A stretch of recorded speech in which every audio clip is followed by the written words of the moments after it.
Yeah. Oh, Nike, Nike, Nike. You never learn, huh? You really think that you can stop us? Please. Nike's unveiled some nice little new policies that they think is going to stop resellers. Let's talk about it. So the big news that hit the sneaker world the other day was that Nike, one of the most evil companies in the world, has decided that it's time to stop the scummy resellers.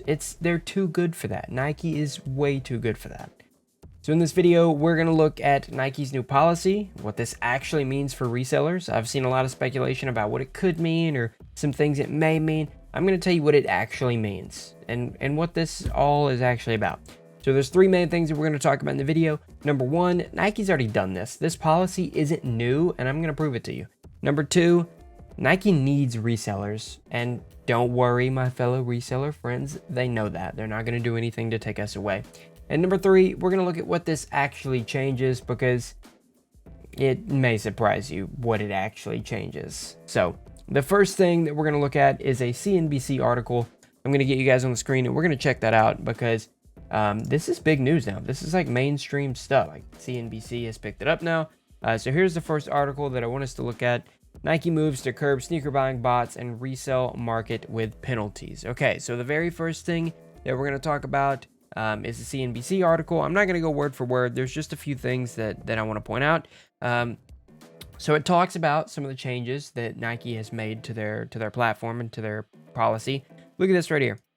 Previous versions of Nike's terms already prohibited buying products for resale, but new rules allow the company to cancel orders placed with bots. Nike also added that it can decline refunds, charge restocking fees, and suspend the accounts of users it suspects of reselling. So very fast. Number one, they could already cancel orders with bots. Trust me, I know they can already do that. And everyone has been freaking out about how Nike is going to stop resellers now, and they're coming out with all these new policies. This right here just says these are the only new policies. These are the only things that's new. Okay, everything else has already been there. All right. Nike can cancel orders placed with bots. They can already do that. They already have. They also added it can decline refunds. That is somewhat new.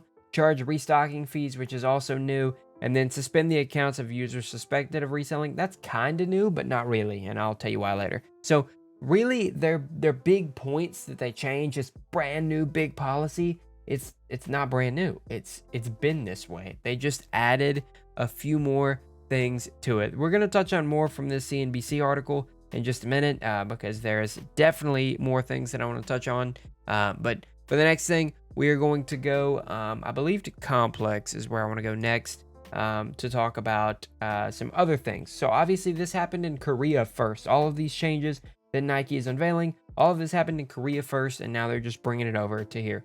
Let's take a look at this part right here. First spotted by the Wall Street Journal. Nike's new terms of sale include updated language pertaining to resale and bot use.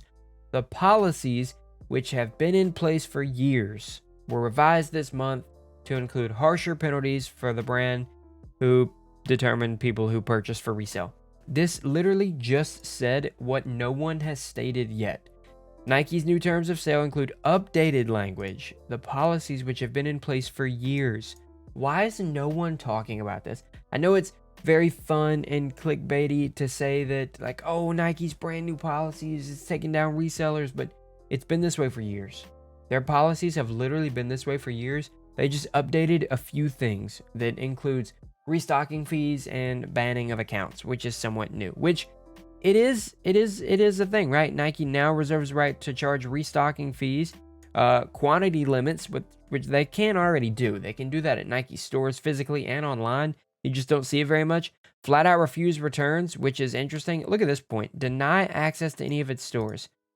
How are they going to do that, right? If you get banned, how are they going to, they're just going to have a picture up on all Nike stores so you can't walk in? That's not going to happen, okay? And I just want to point out, too, that it says that they can ban people from their site and stuff like that.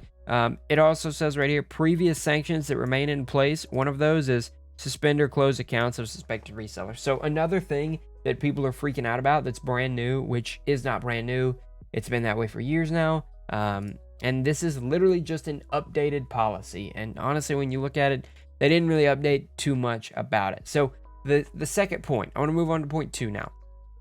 Actually, I don't want to move on to point 2 yet. One more thing before we move on to Nike actually needing resellers. This is their actual thing right here, their actual agreement. And if you want to look at this yourself, you can. I'll link it in the description. Just so you know, no one is getting no misinformation. This is their new updated thing right here. Purchasing products, no purchase for resale. And I'm not going to read all of this, but basically it says exactly what this just said. I just thought it would be interesting to provide you guys with the link to this directly. That way you know what we're actually reading from and not everyone is just making this up. Because I know a lot of people are. I'm getting all of my information really straight from this right here. So I want to move on to point 2 now. Point number 2.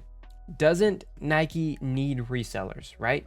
It's been speculated before that Nike uses resellers in a multitude of ways, but I want to show you guys that it is affecting them and they know it. That's why they would never do anything to fully stomp out resellers. Let's look at the CNBC article again. I want you guys to look at the bottom point down here. In September, Nike's shares fell more than 10% after the company said it was taking aggressive steps to lower its overstocked inventory. Basically, what that means is in September, Nike realized they have way too many shoes because they've been releasing a bunch of bricks, and resellers, we don't even care about them. They've been releasing a bunch of trash, and they have a lot of inventory now. People have been returning shoes that we bought after we realized that they are absolute flops. We've been returning them. And now they've got a lot of inventory. And they said, hey, we got to get rid of this inventory. Their shares fell by 10%. That's why the big sale's going on right now on Nike for 60% off. Side note, Nike resellers are buying those shoes and reselling them. Hi, I'm one of them. Me. So it's not, they're trying to fix this problem about their shares by lowering the prices so resellers can get the shoes and then resell them. So they're not as high and mighty as they think. The next thing that I want us to look at is an article right here from High Stability. So basically, I want to touch on this. This is an article where it talks about the relationship between Nike and resellers. Let's look at this part right here. It's obvious both Nike and resellers thrive off limited releases, but the swoosh is so adept at forecasting demand that the volume for big drops is so expertly calculated that only a fraction of the release hits the resale market, roughly 4%. Campless estimate, sorry. Drops may sell out instantly, keeping Nike and Jordan at the forefront of a sneakerhead conversation, but without being so limited that resellers can charge huge premiums where Nike could have been making retail sales. So basically, Nike releases just enough stock, right, to get it out to the public, where they know that resellers are going to get their hands on a limited quantity, right? And then we can resell it, jack up the price, keep Nike, keep Jordan in the forefront of everyone's mind, right? Keep Nike at the forefront. That way we're all talking about their next release and how limited this one was and how we can't wait to get our hands on the next release that they come out with. Another thing from this article that I want to look at is right down here. All this trickery provides an answer to the sneaker community's $1 million question. Why don't they just make more sneakers and raise the price? That's what everyone says. Put simply, by expertly balancing limited supply and heightened demand, Nike can have its cake and eat it too. Basically, they don't have to make more supply or raise the price because resellers are taking care of all of that for them, and they know that. Producing a greater volume of shoes would discourage the 4% of customers who fuel the resale market right here, while raising prices would deter the 96% from copying by themselves. So basically, Nike can't raise prices because if they do, the general public isn't going to want to buy their shoes anymore. And if they just release more stock, it's going to cause us, the resellers, to not want to resell anymore. So by keeping the price low for their standards and having us resell the shoe, limited quantity, high price, we are doing their dirty work for them, and they know that. And then I just wanted to throw another little story in here that we all remember that just happened not too long ago. The Herbert family. We all remember this, right? The Nike exec who his son was a 19-year-old reseller who cleared 6 figures each month by buying and reselling sneakers. And yeah, whenever these came out, your boy was getting busy with mama's cart. Exactly. This shows right here that he was standing in front of a warehouse full of these Jordan 5s, off-whites they released. And yeah, not a good look, right? Not a good look. That just happened, Nike. Don't forget. you just got rid of a high-level executive who their son was a reseller. So let's not forget that you were just doing this. So yeah, you can't get away from it too much. So ultimately, what I want to talk about now is, what does this actually mean for resellers? What are we actually going to see changed? And the answer is not that much.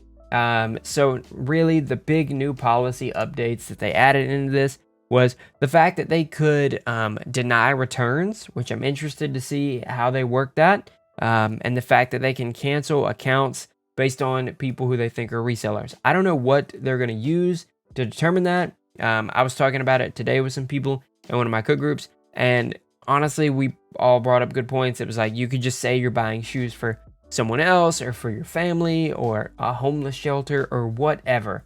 There's no way that Nike can look at you and say, oh, you're buying these shoes to resell, unless you're dumb and you have your face out there like me. They could look at me and say, oh, you're just trying to resell our shoes because we see your stuff.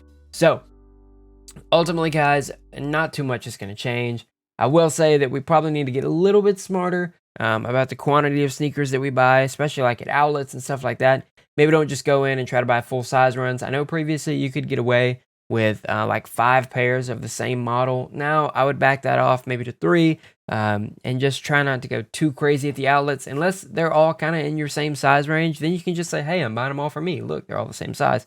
But ultimately, there's still not much that they can do, and there's not much that they're gonna do, because they know if they hurt resellers, they hurt their own brand. So really, Nike's not gonna do much. This was just a policy update that people blew way out of proportion, in my opinion, because most of the policy was already there. You guys have seen that. You guys have seen all the articles that I just showed you. All the policies were already there. This is just an update to those policies. So don't worry too much. Nothing major is going to happen to us, and everything is going to be fine. So we're all going to be able to still resell our sneakers. No problem at all. So guys, that is it. That is the truth about Nike's update on banning resellers. It's not happening. They didn't really change that much. I just wanted to give you guys the facts. So I hope you enjoyed the video. If you did, be sure to like, be sure to subscribe. I am going to be streaming tonight at 8 p.m. Central, so make sure that you're there. We're going to talk a little bit more about this story, and then I'm going to give you guys a little bit of a preview into Friday's video, Kanye versus the world. I'm very excited about that one. I've been working on that video for a long time now, so I can't wait for you guys to see it. Be sure that you hit the like button. Be sure you subscribe to the channel. Follow me on all our socials down below. If you need a cook group, check out Juiced. It can help you with anything that you need. And be here on the channel tonight at 8 p.m. Central for the stream. Get an exclusive look at that brand new video. So that is it, guys. Thank you so much for stopping by. I hope that you guys have a great rest of your Thursday. Continue to resell your shoes. This is Soul from Juiced, signing out.